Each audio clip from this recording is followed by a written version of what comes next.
Bonjour à toutes et à tous, bienvenue sur KTV, Kwezi FM, pour un temps de parole en direct à la radio, à la télé et sur la page Facebook de KTV, sur le live Facebook de KTV. On va parler de karaté. Il est vice-champion de France pour la police. Il s'appelle Pierrick Richard, il est avec nous. Pierrick, bonjour. Bonjour Patrick. Merci d'avoir accepté notre invitation. Alors on l'a compris, on l'a vu également dans les différents médias ici à Mayotte. Vous êtes vice-champion de France de karaté. Vous avez du reste la médaille autour du cou. D'abord, félicitations. Merci. Bravo. Merci.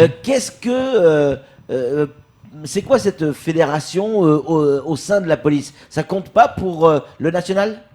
Alors, c'est la fédération sportive de la police nationale, Ouais. Où il y a beaucoup de disciplines. Il n'y a pas que le karaté, il y a le football, tout ce qui va, le basket, le volley, la boxe, le pied-point, voilà. Et donc c'est une fédération qui ne compte pas forcément pour les civils, mais par contre, beaucoup de civils, dont moi par exemple, même policiers, voilà, on jongle sur les deux. D'accord, donc vous pouvez aussi tirer, parce que c'est comme ça qu'on dit, tirer dans la fédération civile.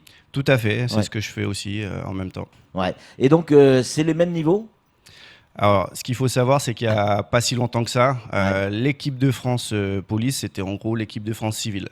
Ouais. Avec toute l'histoire que ça contient, avec Monsieur Thierry Massy. Ah oui. Donc, c'est pas un petit niveau, c'est relevé, c'était une belle compétition. Est-ce que cette médaille de vice-champion de France va pouvoir vous ouvrir d'autres compétitions et on rêve des Jeux Olympiques, pourquoi pas? Non, faut rester un peu sur terre. Non, je pense pas. Les Jeux Olympiques, c'est vraiment très particulier avec des tournois qualifications, des Open internationaux. Non, moi, j'ai 37 ans, je suis plus trop sur ce circuit-là. Ouais.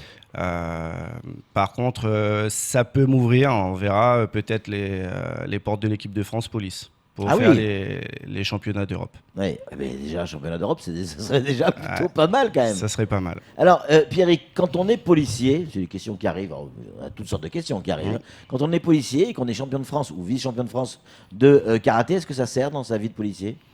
Oui, ça sert. Alors, ça sert sur des parties comme la gestion du stress, savoir gérer quelques situations.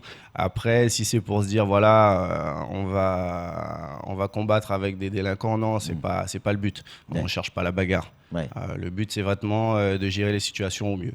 Mais sur une situation d'interpellation, ça peut servir en clé pour maîtriser, par exemple un individu. Vous pouvez vous en servir? Enfin, c'est interdit ou vous avez le droit? Non, c'est pas interdit. De toutes les manières, les gestes techniques professionnels qu'on nous enseigne à l'école de police sont issus un petit peu des arts martiaux et sports de combat. Donc non, au contraire, c'est un plus. Ouais. Comment réagit votre direction au sein de la police quand il y a un sportif de haut niveau? Parce que vice-champion de France, c'est sportif de haut niveau. Est-ce qu'on vous laisse peut-être plus de temps pour vous entraîner, vous préparer? Est-ce qu'on vous laisse du temps ou non, c'est vraiment en plus du boulot? Alors, ce qu'il faut savoir, c'est que il y a des textes qui prévoient quelques facilités de service. Je n'ai pas souhaité les demander cette fois-là. Le directeur m'a accordé quand même des autorisations spéciales d'absence pour le trajet, la compétition et le retour. Je le remercie. Après, pour tout le reste, c'est que du perso. C'est vraiment des entraînements en dehors du service, que ce soit le matin très tôt, entre midi et 2 et le soir. Alors vous faites ces entraînements à Mayotte. Il y a ce qu'il faut à Mayotte pour pouvoir s'entraîner et arriver à ce niveau-là, manifestement, oui. Alors, le niveau, c'est plutôt jeune. Voilà, on va dire, il y a beaucoup de jeunes qui montent. Alors, par exemple, j'ai eu l'occasion d'aller un petit peu m'entraîner avec le club de Petite Terre. Avec qui d'ailleurs je les remercie beaucoup parce que c'est vraiment là, on était vraiment en karaté, c'est des sparring, c'était super. Après ma prépa, je l'ai fait principalement, donc j'ai fait la prépa physique moi-même et j'ai surtout été tourné avec le Maoré Boxing Club à Magicavo. Voilà, donc pareil, ils ont pris en compte mon souhait de participer au championnat de France, ils ont pris en compte la spécificité de ma pratique et on a réussi à faire quelque chose de super. Et alors clairement, donc ça veut dire qu'en étant à Mayotte, on peut arriver, en se débrouillant un peu, vous l'avez bien expliqué, mais on peut arriver à ce type de niveau. Est-ce que à Mayotte, en essayant d'aller un peu plus loin, alors c'est pas tout à fait le bon visuel, mais c'est la Fédération française de karaté, cette médaille, celle-là. Vous pouvez l'avoir que si vous allez dans une compétition civile. Hein. C'est ça. Donc en juin 2018, j'ai participé au championnat de France en vétéran. Ouais. Et je me suis classé 3e. Ah oui, donc le bronze quoi. Voilà, la médaille de bronze, c'était pareil. Bon, moi, c'était une belle compétition assez relevée avec 5 combats au total. Voilà. Donc certains peut-être pensent que c'est des compétitions obsolètes, vétérans. Non, c'est de plus en plus, relevé parce que pourquoi ? Parce qu'à 37 ans, on n'est pas vieux. Non. L'âge n'est qu'un chiffre. Donc voilà, on veut se faire plaisir. La compétition, on se fait plaisir. Et voilà, c'est top. Ouais. Camar, une question pour Pierrick. Est-ce qu'à un moment donné, quand vous avez commencé à pratiquer en tout cas ce sport, cet art martial plutôt, c'est un sport, et en même temps art martial, est-ce que vous êtes dit je pourrais me reconvertir? Parce que on vous a dit, on vous a encouragé, en tout cas vos entraîneurs vous ont dit tu as le talent, tu peux y aller, tu peux peut-être te reconvertir et carrément partir pour le national. Alors, moi en tout cas, j'y ai toujours pensé, j'y ai toujours cru. La difficulté, c'est que je viens de Guyane et comme dans tous les DOM, la problématique, c'est les billets d'avion. J'étais issu d'un petit club. On n'avait pas forcément les sous pour tout le temps partir au championnat de France. Pour vous donner un exemple, j'ai pu participer que 4 fois au championnat de France. En cadet, en junior, ou en junior, je me suis classé, j'ai été en demi-finale. Alors que vous aviez le niveau, c'est voilà, les raisons financières. En fait. Dans les DOM, on a le niveau technique, il est acquis. La différence par rapport à des compétiteurs de métropole, c'est qu'ils font beaucoup plus de compétitions que nous dans les DOM. Voilà, pour être qualifié au championnat de France, par exemple ici, on fera le championnat de Mayotte et peut-être qu'il n'y a pas de combat. Alors qu'en métropole, pour aller au championnat de France, il y a les départementales, les régionales, les interligues, et voilà, donc ils ont pas mal de compètes dans les jambes. C'est la différence qui se fait entre les athlètes outre-mer et les athlètes métropolitains. Voilà, uniquement ça. Vous disiez à l'instant, 37 ans, c'est pas vieux. C'est vrai, vous avez raison. Mais ils sont quand même là, elles sont quand même là, ces années, ces 37 ans. Et quand vous rentrez dans un club à Mayotte et qu'il y a des gamins, vous disiez, c'est la jeunesse aujourd'hui, hein, le karaté. Est-ce que vous pensez que vous allez pouvoir mettre à disposition votre savoir, votre expérience, à disposition de ces gamins qui ont envie et qui certainement vous regardent avec des yeux envieux? Écoutez, je suis arrivé sur le département en 2016. J'ai connu Monsieur Decatoire, avec qui on a monté un club, le M. Gombani Fudo Shinkai. Donc on est sur le collège M. Gombani. Je suis aussi également entraîneur départemental au sein du comité départemental maoré de karaté. C'est super. Ça. Donc voilà, le but c'est bien, j'ai reçu beaucoup quand j'étais petit, jusqu'à aujourd'hui je continue à recevoir quand je vais en stage ou ailleurs. Il faut savoir transmettre aussi parce qu'on ne peut pas garder les choses pour nous. Donc je transmets, c'est ma passion. Et donc vous avez créé votre club. C'est ça. Ouais, c'est génial. Avec Louisa Hadi qui est présidente aujourd'hui, donc Monsieur Toujours Decatoire qui est avec nous sur le club, Lionel qui est également avec nous, 3e dan, et puis voilà, le club fonctionne pas mal, on a presque 50 licenciés. C'est bien ça, c'est bien. Et parmi les licenciés, donc les gamins, pas mal de gamins, encore on va y revenir, mais on peut aussi apprendre le karaté sur le tard. Hein. Tout à fait. On va y revenir. Ces gamins, est-ce qu'il y a des perles au milieu de ces gamins, des gamins qui sont capables d'avoir des bons résultats au niveau national? Ah, tout à fait. Franchement, physiquement, techniquement, il y a des enfants qui sortent du lot. Vous l'avez vu sur les 2 dernières années. On a fait, le comité a fait des sorties, que ce soit à l'Open de New York, que ce soit à La Réunion, que ce soit encore en Coupe de France. Voilà, il y a des talents, il faut les exploiter et puis il faut surtout qu'eux aient envie. Si eux n'ont pas envie, malheureusement... Alors on voit souvent le karaté comme un sport de combat, ce qu'il est, hein, de toute manière, individuel bien évidemment, mais est-ce qu'on peut, et on y vient, est-ce qu'on peut apprendre cette discipline sur le tard? Voilà, j'ai 40 ans, ce qui n'est pas mon cas, hein, mais imaginons, j'ai 40 ans, j'ai fait un peu de sport dans ma vie, mais j'ai envie d'apprendre le karaté, peut-être apprendre des bases pour pouvoir me défendre. Quand on connaît l'insécurité qu'il y a à Mayotte, est-ce que ça peut me servir? Est-ce que j'ai le droit de m'en servir? Est-ce que c'est jouable ou pas? Tout à fait, il n'y a pas d'âge. Comme tous les sports, il n'y a pas d'âge pour commencer. Ce qu'il faut voir, c'est que le karaté, alors je précise bien parce que le karaté, c'est vraiment un art martial avec une pratique sportive pour la compétition. Ouais. Et sur le karaté, on va retrouver plusieurs aspects. On va retrouver l'aspect karaté jutsu, donc karaté self-défense. On va retrouver le karaté, par exemple le karaté contact, qui est issu du kickboxing un peu. Ouais. On va retrouver pareil maintenant le karaté mix qui est, on va dire, un peu du MMA. Ouais.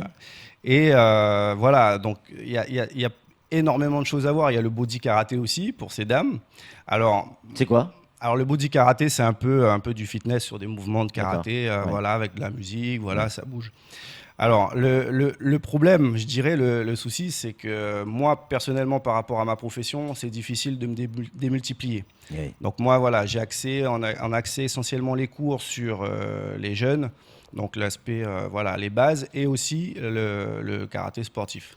J'ai un enfant, je veux l'inscrire au karaté, mais j'ai pas non plus envie de le retrouver déglingué au retour des entraînements. Est-ce que c'est dangereux pour les enfants? Parce qu'il y a quand même des coups qui sont portés. Alors non, c'est pas du tout dangereux pour les enfants. Alors quand ce soit de toutes les manières, quand c'est en compétition, il y a des protections. Casque et gants. Hein. Casque, gants, protège-pied, protège-tibia, plastron. Ouais. La touche au visage est interdite, donc voilà. Après, voilà, ça reste quand même sur la pratique sportive un sport de combat, donc ça peut y arriver. Ça peut arriver qu'il y ait des contacts. Ça, les parents sont au courant, voilà. Mais c'est très encadré et c'est très. Donc c'est pas plus dangereux qu'un autre sport. Il y a plus, c'est vrai, il y a plus d'accidents au football qu'au karaté, clairement. Tout à fait. Ouais. Tout à fait. Camar, une question pour Pierrick. Alors une question peut-être avec une petite touche d'humour. Est-ce que, par exemple, au sein de, par rapport à votre travail, est-ce que aujourd'hui on peut imaginer, voilà, la hiérarchie qui vient vous dire, Pierrick, voilà, c'est vous qui passez instructeur parce que vos collègues ont besoin de, voilà, d'être formés et de faire du MO. Voilà, non, mais j'imagine que bon, il y a un instructeur, voilà, qualifié qui est là, mais est-ce que on peut s'imaginer ça en disant, voilà, déjà vous êtes champion de France, vous avez des médailles, c'est vous qui passez instructeur. Ça peut servir ça pour la hiérarchie, en tout cas, grimper dans la hiérarchie. Non, ça ne servira pas. Hein. Ouais. Ça reste quand même un titre sportif. Ouais. Concernant les collègues formateurs, voilà, il y a des tests à passer, des tests physiques, avec ensuite une partie école où ils font, voilà, où ils font 2 périodes de 3 et de 2 mois, je crois, il me semble. Donc 5-6 mois de formation au total, et c'est que eux qui ont le droit de former les collègues. Voilà. Donc moi, après, je peux intervenir dans un cadre sportif, au sein d'une l'association police, par exemple. Là, je peux intervenir et peux faire mes cours. Mais sinon, professionnellement parlant, non, je ne peux pas. On a des messages qui arrivent, on nous pose la question, je ne suis pas issu de la... Oula, j'ai coupé. Issu de la police, est-ce que je peux inscrire mon fils dans votre club?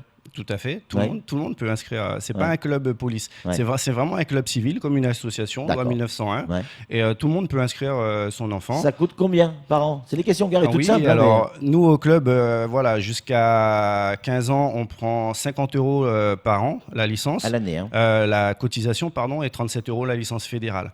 Et à plus de 15 ans, c'est 100 € la cotisation et toujours les 37 € de la licence fédérale. Ça fait quand même un budget de près de 140 € sans parler de l'équipement. C'est de l'argent quand même. Hein. Tout le monde n'a pas cet argent. Hein. Alors je pense qu'on est très très bas au niveau des tarifs. Hein. Il y a des clubs, vous allez en métropole, c'est 2000 € l'année. Oui. Oui, dans les grands clubs, c'est. Ah oui, quand même. Oui. Ah oui, c'est incroyable ça. Je ne pensais pas que c'était si cher que ça. Si. Ouais. Des questions. Est-ce que vous touchez lors de certains combats, notamment pour les championnats de France, est-ce que des fois ça fait mal, vous touchez, vous êtes blessé? Alors oui, nous, enfin en tout cas au niveau senior, la touche est autorisée au visage, mais c'est ce qu'on appelle la skin touch. Donc vraiment, c'est une touche très légère. Faut pas la rater. Non, faut pas la rater. Oh, excuse-moi, je voulais faire léger, René. Donc c'est voilà, le contrôle, on a l'habitude à contrôler, c'est plus difficile que de pas retenir. Par contre, au corps, on touche, il n'y a pas de souci. Alors oui, est-ce que ça fait mal? Oui, mais voilà, c'est un sport de contact. On est entraîné à prendre des coups et donc à les accepter aussi. Oui, comme par exemple comme à la boxe, comme au kickboxing, voilà. On s'entraîne, on endurcit le corps aussi. Camar, pour conclure. Alors, Pierre, qu'est-ce qui nous différencie aujourd'hui, France, je parle de la France entière, par rapport aux Chinois, par rapport aux Japonais? On sait qu'au départ, à l'époque, il y avait ces idées reçues. On disait oui, n'importe quoi. Aux idées reçues que oui, ça vient de là-bas, donc forcément, ils sont meilleurs que nous. Est-ce qu'aujourd'hui, on est arrivé au même niveau qu'eux, au moins plus? Alors, vous parlez de la France. Ouais. Alors la France karaté. Enfin, je parle même des DOM, hein, France, DOM. Quand je dis l'équipe de France, de toutes les manières, il y a toujours eu des Domiens dans l'équipe de France. L'équipe de France a été pendant très longtemps et continue à être une des meilleures nations au monde. Ah oui, quand même. Oui, tout à fait. Et donc là actuellement, on le voit avec les tournois pré-olympiques, avec les Open, parce que premier tournoi olympique sera au Japon. Je peux vous dire que les Japonais mettent la bouchée double. Et on leur fait peur. Écoutez, en tout cas, eux, ils ont compris qu'il va falloir gagner. Et donc, ils sont très, très, très présents, que ce soit en kata, en combat, dans les Open. Mais l'équipe de France est très présente aussi. Ça, c'est une très bonne nouvelle. Pierrick, vous reviendrez sur ce plateau. On parlera, deux mots sur parce qu'il y a quand même des annonceurs qui vous ont suivi. Tout à fait. Je voulais, pour terminer, remercier les transports Salim, Monsieur Abdallah Djana, qui m'a sponsorisé, qui a payé mon voyage donc en métropole. Et, un coup de chapeau au transport Salim. Comme je l'avais dit, sans lui, j'y serais pas allé. C'est clair. C'est bien qu'il y ait les annonceurs et vous avez raison de les citer. C'est la moindre des choses. Merci beaucoup, Pierrick. Vous reviendrez sur ce plateau. On reparlera à karaté parce que s'il y a club, forcément, il va y avoir des compétitions. Tout à fait. Ici à Mayotte et on aura l'occasion d'en reparler. Merci en tout cas d'être venu sur ce plateau. C'est tout pour ce temps de parole. Tout de suite, la suite de nos programmes.